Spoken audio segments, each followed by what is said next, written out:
Eric, welcome to the show today. I'm excited to talk a little bit about something I don't know a whole lot about. We'll get into some of the analytics stuff. Thanks for coming on today. Hey, thanks for having me. Absolutely.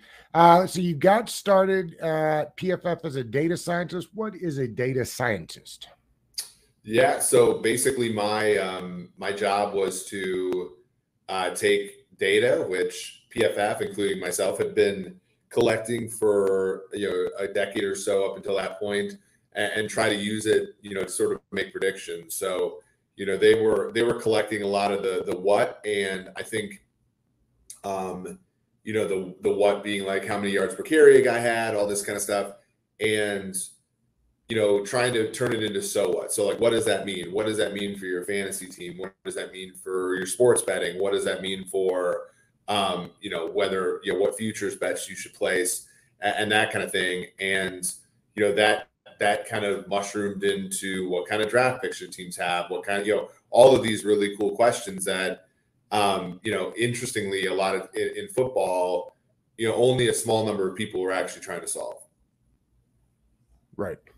I attempted the entry level PFF one time where they sent video of college game. I forget which game, maybe Michigan, somebody, and it was charting.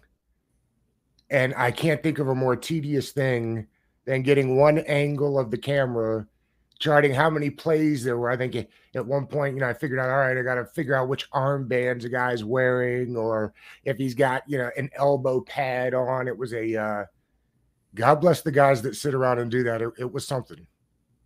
Yeah, I mean, that was the way that kind of everybody got started there, and then eventually it became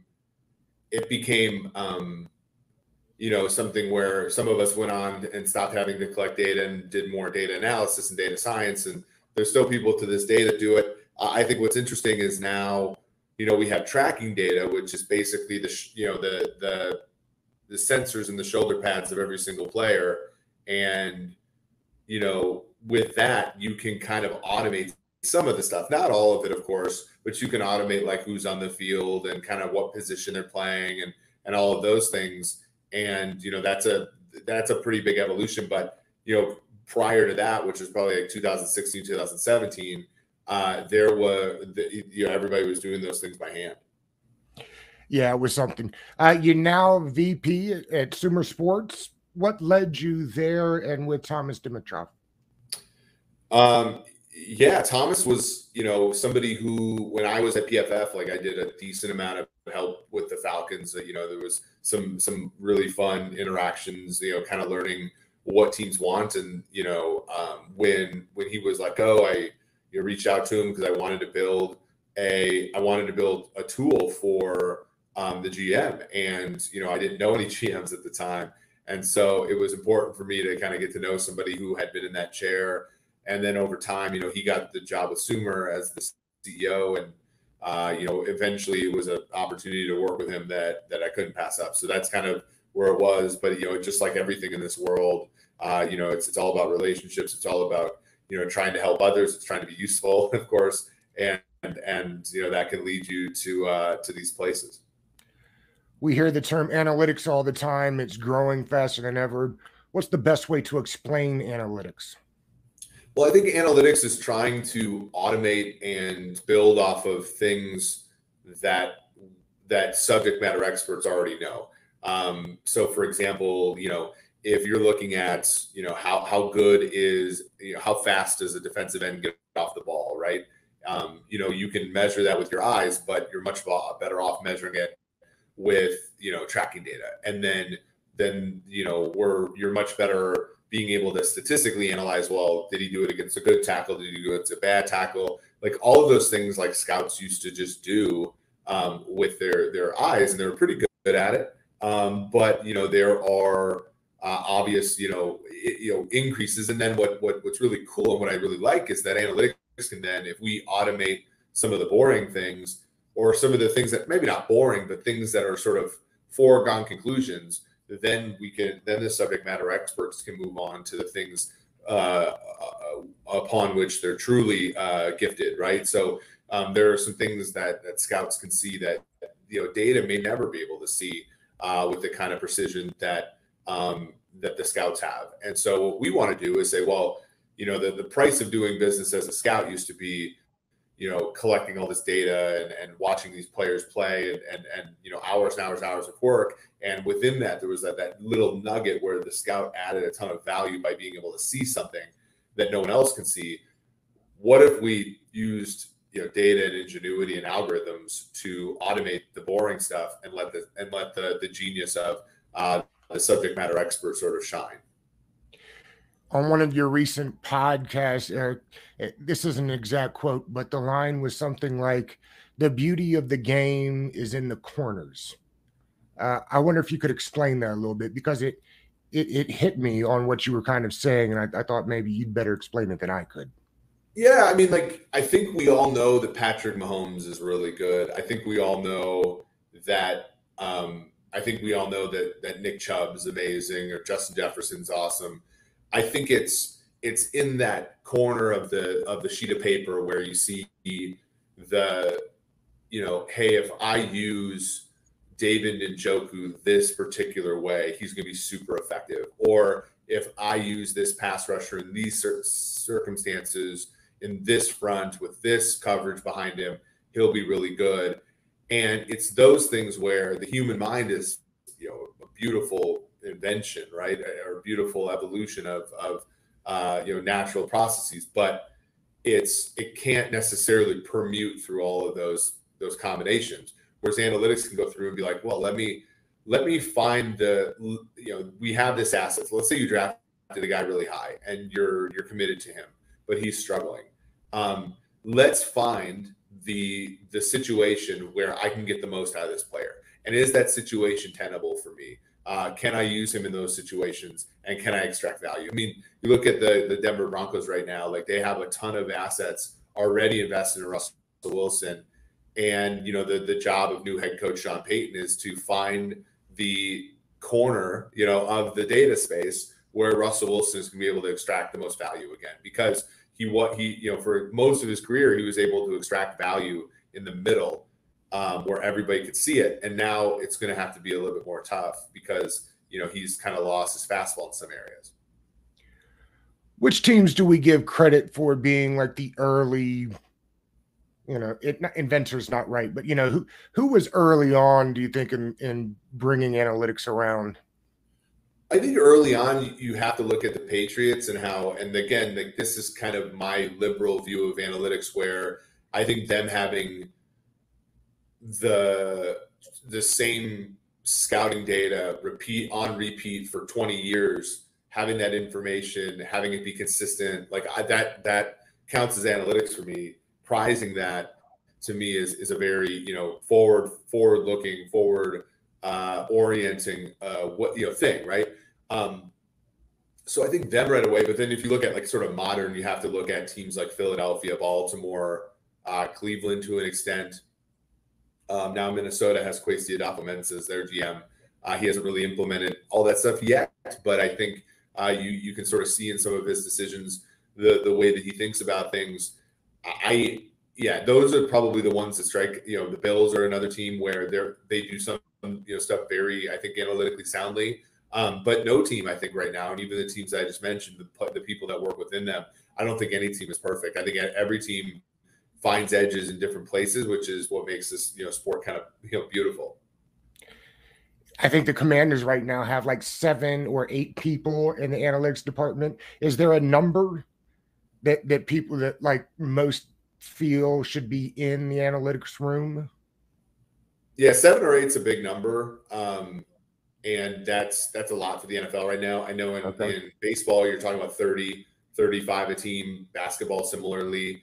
Once you get down to hockey, football, soccer, you're talking about teams that are 3 to 6, on average. And I don't think that's enough. I think you probably have to have 10 to 12. I think that's why Sumer Sports is going to do well, because we, are trying to build. We have that kind of size in terms of data scientists and analytics people. You have to be married with the subject matter, because it's that's really important. But yeah, I think that's that size is in the top half of the league for sure. Are we getting to the point where we can use it for injuries?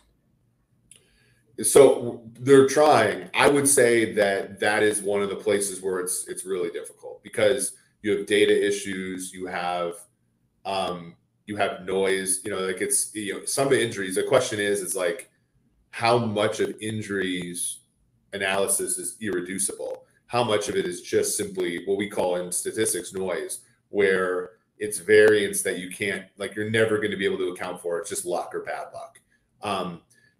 I'd like to think that we can carve into the errors that we have now and be better at accounting for injuries, but there's a pessimistic side of me that believes that injuries, there's just going to be a difficulty there because of the nature of the sport, the evolution of the sport as well, because the game's being played different, right? So 15 years ago, people ran the football more, and so there were different movements by linemen or different composition of movements. If you're an offensive lineman, you're run blocking 45% of the time 10 years ago. Now it's 40% of the time.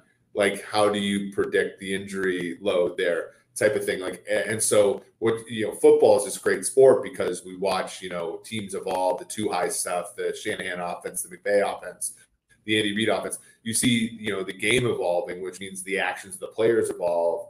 All the while you're trying to, hit a moving target when you're analyzing things like injuries to players that are undergoing those changes and movements. Are they using the analytic numbers for playing surfaces? One of the big things when I talk to players now is, how are we going to convince people to get the playing surface right? Is that something numbers can tell us? Yeah, and they did show that, like, turf, they used to call it AstroTurf, but turf was a big indicator of injuries. It's, again, but even though all players will tell you that they know that in their minds, it's not necessarily it's not necessarily as drastic as you would imagine, that the results of that research, which just again suggests that injuries happen for a number of different reasons. I think the playing surface is one of many. What is the most important piece of information that we're currently using to evaluate players? I think it's situational data. So take pass blocking. Like, it's much easier to protect the quarterback on 1st and 10 than it is to protect the quarterback on 3rd and 10. If you are judging, like, let's say you go to Pro Football Focus and you judge a lineman by the sheer pressure rate that he allows, that's going to be missing some things because, if you're, for example, a team like the 49ers and you face, or just a good team in general, and you face fewer 3rd downs than a poor team, well, your offensive linemen are going to have better rates than the poor team's offensive linemen do. So you have to adjust. Similarly, if you're a defensive end that only plays on 3rd down versus a defensive end that plays on kind of every down, your pressure rate is going to be higher. And so just being able to adjust for context. If you're a college football player and you played at La Tech versus if you played at Alabama, like, there are going to be different. Both players average 4.6 yards per carry. You have to adjust that based on things, and it's not as simple as saying, well, if you played at La Tech, that means you should adjust down, and if you played at Alabama, you should adjust up, because you do play harder players when you play at Alabama, but you play with better players too, and so it's not as easy. What is there a piece of data that people are using right now that you feel is being overused? I think split. I would say so. I just talked about adjusting for situation, but I do think sometimes splits can lie a little bit. So when a player's on and off the field, for example, I think that those data are pretty misleading because, again, like, if you are a nose tackle, for example, and you're good against the run, like, you might have a good on-off split, like your defense is good with you on the field and it's bad with you off the field, but that could very well be the secondary on your team is terrible, so I think that the number of confounders there. I would even just say generally attributing team level stats to players is one of the places I think where we err the most. Explain what the team level information you're talking about is. Yeah, so like one of the and we do this at Sumer. Like I think we're fairly open about it, but attributing like expected points or yards per play to the quarterback, like that is, obviously the quarterback influences expected points or yards per play or anything like that more than any other player, but there is irreducible complexity there. Or even like this is like the whole running backs don't matter kind of movement, which is not quite true, but they don't matter as much as historically people thought. It's like the running backs yards per carry, like how much of those depend upon the running back versus the situation versus how good your offensive line is, how good your opponents are. Like I don't necessarily know if we do the best job of adjusting for those things. I've always been curious about this, and maybe you have some insights into it. It feels like wide receiver numbers would be better according to quarterback play, but then you look at guys like Terry McLaurin, and the numbers are they tend to stay fairly similar, even when the quarterback success may not be quite as good. Am I overlooking something? Is that true? Yeah, it cuts both ways, right? And this is why it's so much fun to think about these things deeply, right? Because with Terry McLaurin, like you could make the argument that when he plays with a bad quarterback, he'll throw him more targets, and so he'll be indiscriminate about throwing him the ball, which is good for McLaurin. If you look at some of his like efficiency, it might not be the best, but if you just look at volume, he'll perform well. Whereas a quarterback like Patrick Mahomes, you can make the argument that maybe he's more discerning and he'll spread the ball around more. And there isn't any one receiver that does all that well in that offense. Maybe last year, other than Kelsey, you look at wide receivers, no wide receiver did all that well in that offense, but the old offense did great. So it cuts both ways. I mean, like, and this is why analytics are great. Like Matt Harmon, who works for Yahoo, does a great job of just charting the whole whether or not they got open and that kind of thing, independent of the result of the play. I think that is truly valuable work, and it can contextualize some of the things we see.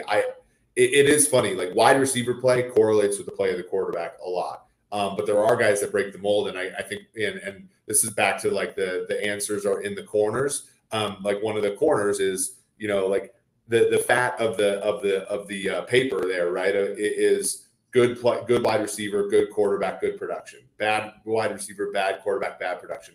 The corners are like, well, what if you have a good quarterback with terrible receivers, or really good receivers with terrible quarterbacks? And you get differentials in production. Like where does that arise from? Is it easier to use the numbers to predict offense or defense, or the numbers stay the same on both sides of the ball?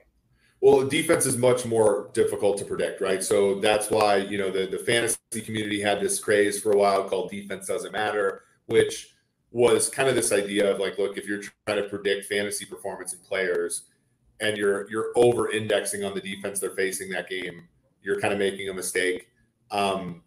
Defense does matter. It's just defense is so variable from week to week and season to season that it's just hard to predict, and hence, hard to predict means less important generally, because that means, you're just not you shouldn't be allocating as many resources to something you really don't know if it's good or bad.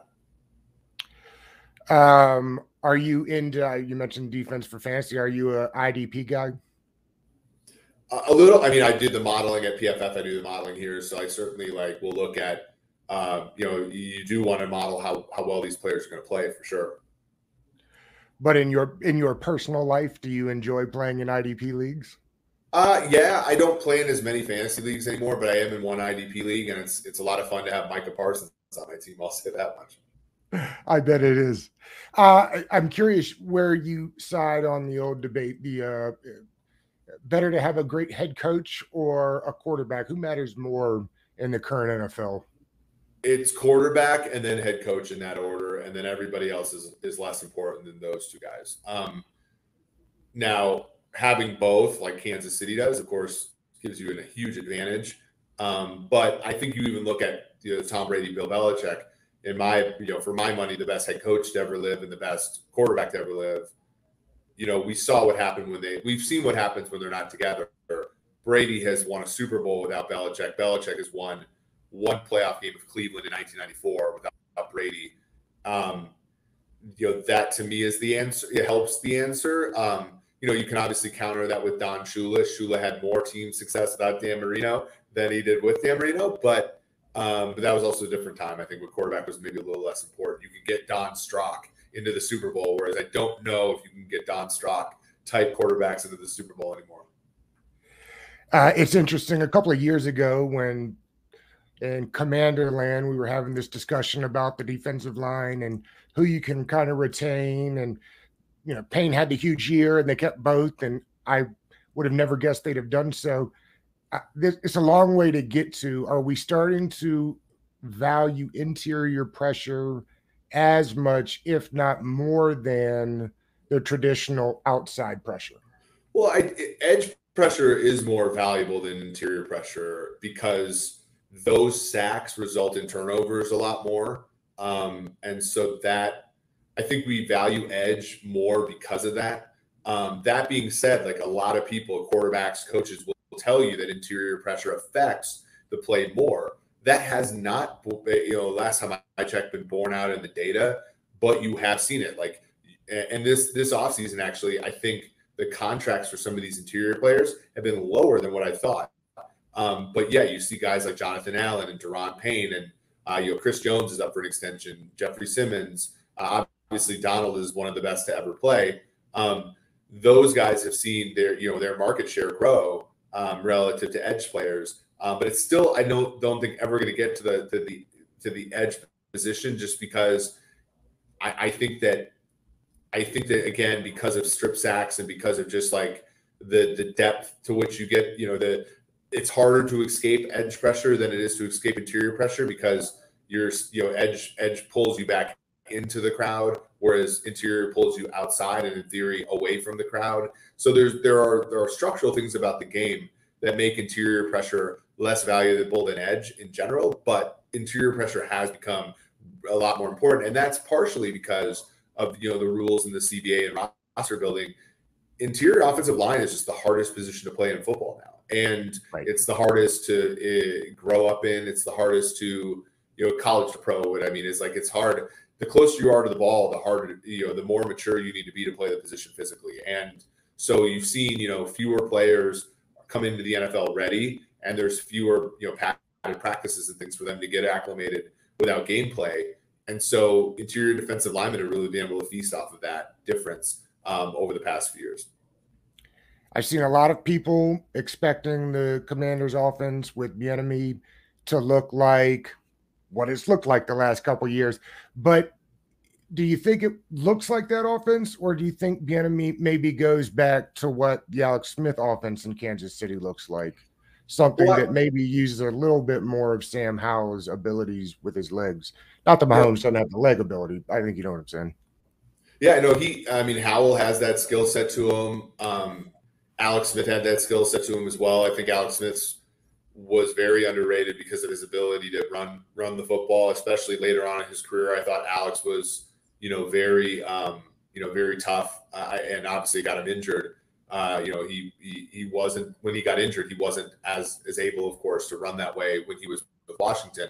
But yeah, I mean, the one issue I think is, Bieniemy wasn't the offensive coordinator when Alex was running the offense in Kansas City. He became the offensive coordinator in 2018 when Patrick Mahomes took over the team, but he was there as running backs coach. I think you're going to see more. I think you're going to see things where the quarterback is influencing the run game for sure. And I think, Antonio Gibson's the kind of running back that needs that in order to work. And I think Brian Robinson is not quite that way, but he's still kind of that way as far as being a running back that kind of needs a quarterback to threaten the edges and stuff like that to be effective. So it fits in with that offense. The Washington wide receivers right now are much better than the Kansas City ones were last year, with the obvious exception of being Kelsey playing tight end versus what the Commanders have. But yeah, I think that Bieniemy is going to be able to come in and see some real strengths in this offense. Question mark is with Howell, but you have I think a high floor with Brissett as his backup. Do you prefer Brissett to Howell? Because I've heard more people nationally say that than I think I thought I would. I mean, I think Brissett is a very good NFL backup. And, this team has a win total of 6.5 in the Vegas betting markets.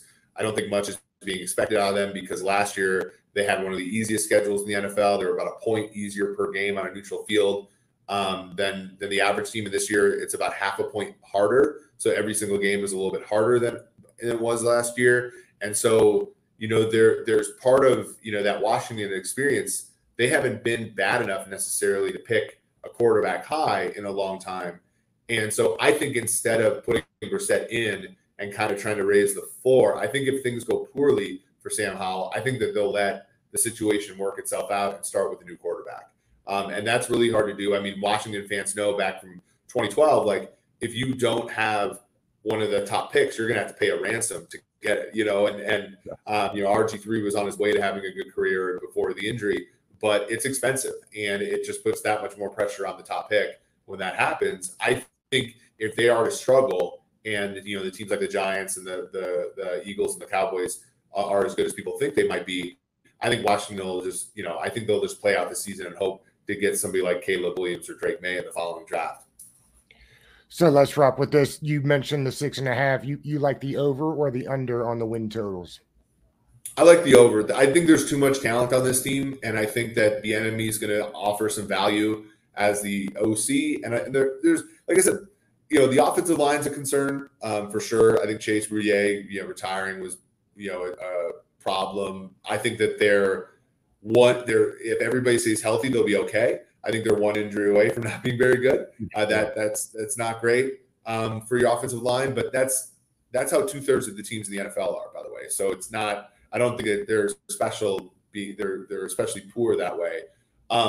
Defensively, they have a lot of talent, and I'm a huge fan of the Emmanuel Forbes pick. I think he and former Chief Kendall Fuller. I think that they have some players who I think can make an impact. That second level is going to be tough. They need some improvement out of their linebackers, but I think that they have a lot of playmakers. And you see some regression from the Eagles, Cowboys without Kellen Moore, and obviously the Giants. I think are the biggest regression candidate in the NFL this year. They can have some opportunity to win some games. Eric, I appreciate the time today, man. We learned a lot today. Hey, thanks for having me on, man. Take care. No doubt.